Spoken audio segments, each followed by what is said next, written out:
Inside the Monkey site, if I go to start video chat, it shows me that camera and microphone have been blocked. If I go to settings here, you can see camera and mic have been allowed completely, but it still gives the error. So there might be two reasons of this issue here. First reason is that you might have any other applications that's currently accessing your PC camera, and that's why you are getting the error on Monkey site. Let's check for any other applications that's currently accessing my camera. Okay, I have the Snap camera launched here and it's accessing my camera. So I'm gonna have to close the Snap camera, close it from the tray also, quit. And if I go to Monkey site and reload this page, start video chat, it automatically fixes the error. So let's go to the second cause of this error.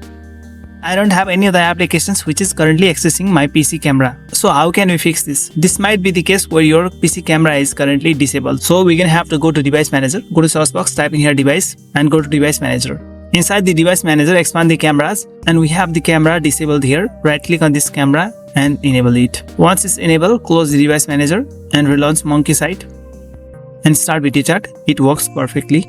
Yes. If you like this video, then just give a thumbs up and don't forget to subscribe my channel.